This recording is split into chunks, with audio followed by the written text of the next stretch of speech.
Hello friends, मैं हूं Prince और स्वागत करता हूं आपका मैग्नेट ब्रेन्स में। हम क्या देख रहे थे? तो हम बेसिकली क्लास 11th में मैथमेटिक्स का अपना चैप्टर डिफरेंशिएशन देख रहे थे, जहां लास्ट से जितने भी लेक्चर हो रहे हैं काफी इंपॉर्टेंट है और हमने जो बेसिक ऑफ डिफरेंशिएशन से पढ़ा है उससे बहुत अलग है, क्योंकि वहां बस चीजें जानी थी होता है, यहां देख रहे हैं कैसे होता है।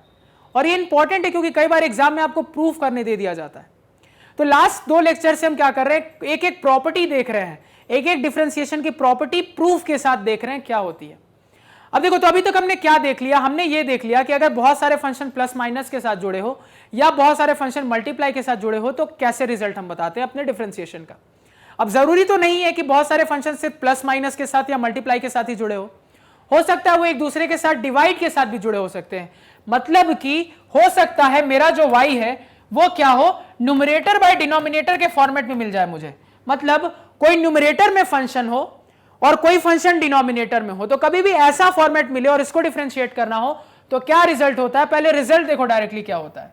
तो सर मेरा रिजल्ट होता है कि मेरा जो y डैश हो जाएगा वो हो जाएगा v du by D X, v du by D X minus u dv by D X divided by V square. यानी मुझे पता है सर मेरा जो रिजल्ट हो जाता है वो होता है 1 by V square V D U minus U D we.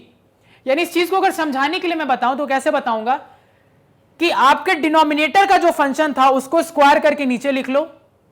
Numerator में क्या लिखोगे, तो जो डिनोमिनेटर का फंक्शन था उसको जैसे का तैसा लिख लो, इनटू न्यूमरेटर के फंक्शन को डिफरेंशिएट कर दो, माइनस जो आपका न्यूमरेटर का फंक्शन है उसको जैसा का तैसा लिख लो, इनटू जो डिनोमिनेटर का फंक्शन था उसको डिफरेंशिएट कर लो।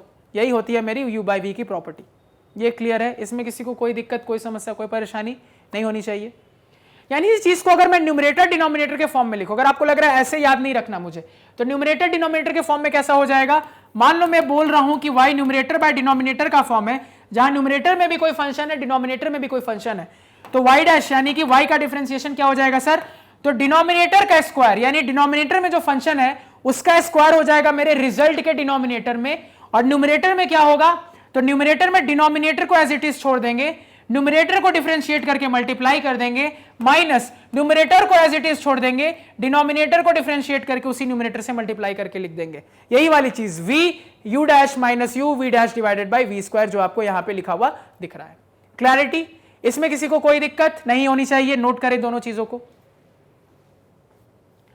अब देखो इस चीज का प्रूफ देखते हैं। अगेन प्रूफ थोड़ा ध्यान से देखना, क्योंकि u बाई वी और u इंटू वी का जो प्रूफ होता है ना थोड़ा टिपिकल होता है, थोड़ा फोकस रखना पड़ता है। इसी वजह से मैं आपको बार बार कह रहा था कि आप इसको एक बार खुद से प्रैक्टिस कर लेना, तो आपकी क्या हो जाएगी, फर्स्ट प्रिंसिपल से जो हम आगे डिफरेंशिएशन देखेंगे ना उसकी भी प्रैक्टिस हो जाएगी अच्छी। अब देखो यहां पे, तो यहां पे मतलब अब मैं कंटिन्यू करूं तो किस तरीके से लिखूंगा, तो सर मेरा जो y है ना वो u बाई वी से मिलकर बना है। ठीक है भाई, u बाई वी से मिलकर बना है, कोई दिक्कत नहीं। अब मुझे पता है सर कि u भी मेरा क्या है, कोई फंक्शन ऑफ x है, और मेरा v भी क्या है, कोई फंक्शन ऑफ x है। मतलब दो अलग अलग फंक्शन है, डिवाइड में है वो बात सही है जिससे आपका y बना है, लेकिन दोनों में वेरिएबल वही है x। यानी मेरे न्यूमरेटर में भी जो फंक्शन है वो फंक्शन ऑफ x ही है, और जो डिनोमिनेटर में जो फंक्शन है वो भी फंक्शन ऑफ x ही है। और इस केस में मुझे पता है सर कि अगर ये दोनों मेरा फंक्शन ऑफ x है तो मेरा y भी जो होगा वो भी फंक्शन ऑफ x होगा। इतना क्लियर? क्योंकि ये मिलके ही बना है दो ऐसे फंक्शन से जो कि फंक्शन ऑफ x है। अब मुझे सर यहां पे पता है डिफरेंशिएशन को अप्लाई करने के लिए कि अगर मैं अपने u और v में बहुत ही ज्यादा छोटा चेंज करूंगा, जिसको मैं डेल u और डेल v से रिप्रेजेंट करूंगा, तो उसके कारण मेरे y में भी एक बहुत छोटा चेंज आएगा जिसको मैं डेल y से रिप्रेजेंट करूंगा। यानी इसी चीज को मैं लिखना चाहूं तो कैसा लिखूंगा, यहां से मैं बोल सकता हूं इसको कि मैं u में जो छोटा चेंज करूंगा तो u प्लस डेल u हो जाएगा, v में जो छोटा चेंज करूंगा v प्लस डेल v हो जाएगा, तो y में भी एक छोटा चेंज आएगा जिसको y प्लस डेल y बोल दूंगा।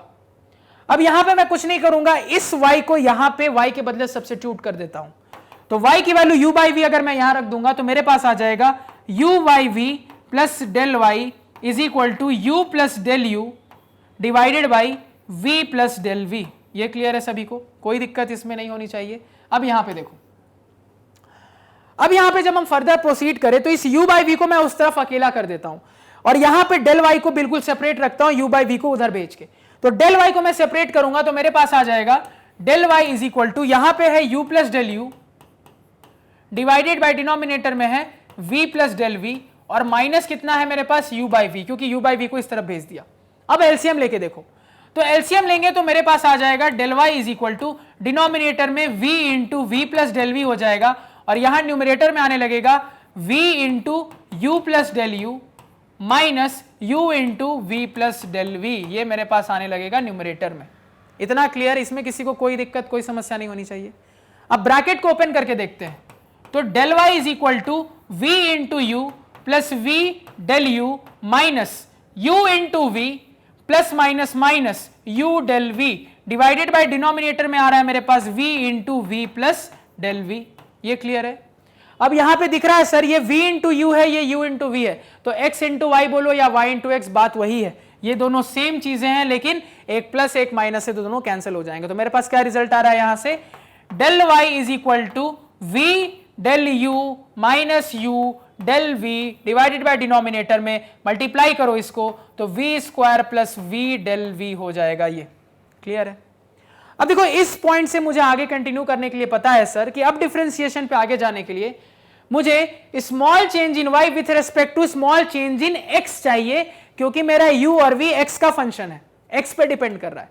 तो स्मॉल चेंज इन x तो चाहिए ही चाहिए, और साथ साथ सर मुझे यह भी पता है कि वो जो स्मॉल चेंज है वो बहुत छोटा है, वो चेंज इतना छोटा है कि उस चेंज को मैं नियरली जीरो मान सकता हूं। इसलिए मैं कह देता हूं कि मेरा डेल्टा x जीरो को टेंड कर रहा है। पहले इतना नोट डाउन करें।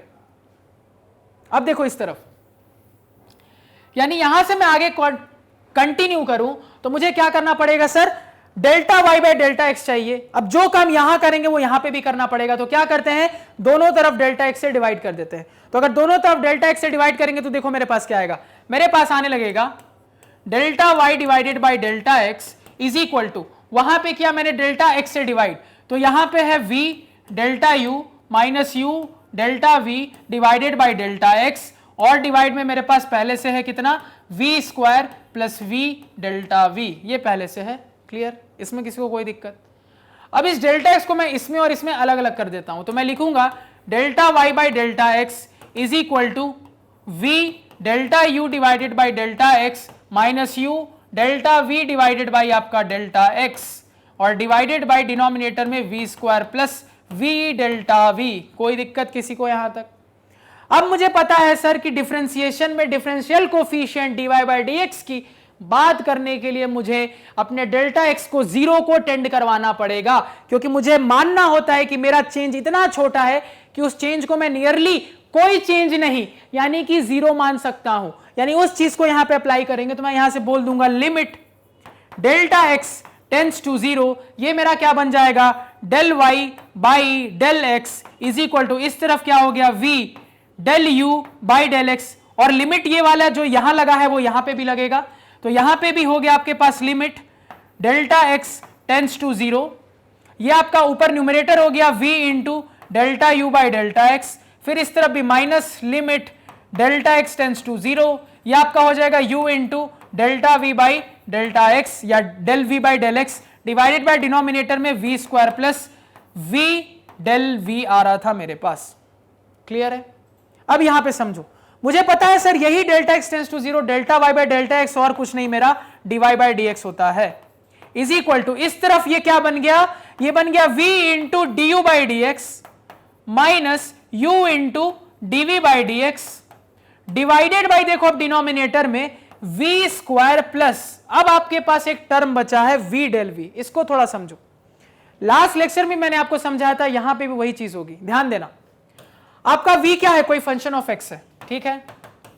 अगर मैं x में छोटा चेंज करूंगा तो ऑब्वियस सी बात है सर कि मेरा v चूंकि फंक्शन ऑफ x है, तो अगर x का चेंज है तो v में भी वो चेंज दिखेगा, यानी अगर x में छोटा चेंज करूंगा तो v में भी छोटा चेंज होगा। तो मैं इसको लिख सकता हूं v plus del v is equal to F X plus del X. और अब मैं क्या करूंगा सर, तो यहां पे अब मैं ज्यादा कुछ नहीं करूंगा, v के बदले fx को डाल देता हूं। तो v के बदले fx को डाल दूंगा तो देखो क्या होगा, देखो 2 मिनट में ये लेक्चर खत्म हो जाएगा, तो ध्यान देना। यहां पे v के बदले अगर मैं fx को डाल दूंगा तो यहां पे आ जाएगा fx प्लस डेल्टा v, और इधर क्या हो जाएगा आपका fx प्लस डेल्टा x। अब यहां ध्यान देना, मैंने आपको क्या समझाया कि मेरा जो डेल्टा x है वो जीरो को टेंड कर रहा है, मतलब वो इतना छोटा है कि अपने डेल्टा x को जीरो बोल सकते हो, यानी इस डेल्टा x को मैं जीरो बना सकता हूं। तो कुल मिला के ये क्या बन गया, fx ही बन गया, इधर भी fx इधर भी fx कैंसिल हो गया, आपके पास क्या आ रहा है, delta v is equal to zero. और ये चीज मैंने आपको लास्ट लेक्चर में भी समझाई थी कि चूंकि यू और वी एक्स पे डिपेंडेंट फंक्शन है और अगर एक्स में किया हुआ बहुत छोटा चेंज मेरे यू और वी में रिफ्लेक्ट हो जाता है बहुत छोटे चेंज के द्वारा, तो अगर वो बहुत छोटा चेंज जो एक्स में मैंने किया वो इतना छोटा है कि मैं इसको नियरली जीरो मान सकता हूं, तो उसके कारण जो यू और वी में चेंज हो रहा है वो चेंज भी इतना छोटा होगा कि वो भी जीरो मानी जा सकती है, जो यहां से प्रूव हो रहा है। यानी यहां से मैं इस वाले टर्म को क्या बता सकता हूं, जीरो, क्योंकि v into delta we zero को टेंड हो गया है, तो v इंटू जीरो कुल मिला के जीरो, यानी ये टर्म यहां पे खत्म हो गया। तो मेरे पास फाइनल आंसर कितना आ रहा है, पहले इतना नोट डाउन करो। तो यहां से मैं कह सकता हूं कि मेरा जो फाइनल रिजल्ट आ रहा है वो ये आ रहा है। क्या आ रहा है, ध्यान देना। तो मैं यहां से बोल दूंगा कि dy by D X is equal to v du by D X minus u dv by D X divided by V square. यानी यही जो मैं आपको बोलता था, 1 by V square V D U minus U D V. यानी इस चीज को दूसरे तरीके से ऐसा लिखा जा सकता है कि y dash is equal to 1 by V square V U dash minus U V dash. Note down कर ले, उसको भी साइड में नोट डाउन कर लेना। तो यहां पे हमारी प्रॉपर्टी का फंडा खत्म होता है। उसके बाद नेक्स्ट लेक्चर से हम फर्स्ट प्रिंसिपल से किस तरीके से काम करते हैं, अपने डिफरेंशिएशन के फॉर्मूले को प्रूव करते हैं, वो सीखेंगे। तो आई होप आपको चीजें क्लियर है, कोई डाउट नहीं। अगर लग रहा है कि यहाँ पे कहीं कोई भी डाउट रह गया हो तो आप कमेंट सेक्शन में जरूर बताना। तो आज के पढ़ाए हुए नोट्स आप हमारी ऑफिशियल वेबसाइट magnetbrains.com से डाउनलोड कर सकते हैं, जिसका लिंक वीडियो के डिस्क्रिप्शन में। magnetbrains.com पे आपको क्लास 4 से लेकर 12 तक सारे सब्जेक्ट्स और कोर्सेज मिल जाते हैं, सिस्टमैटिक ऑर्डर में अरेंज, और वो भी free of cost. Thank you.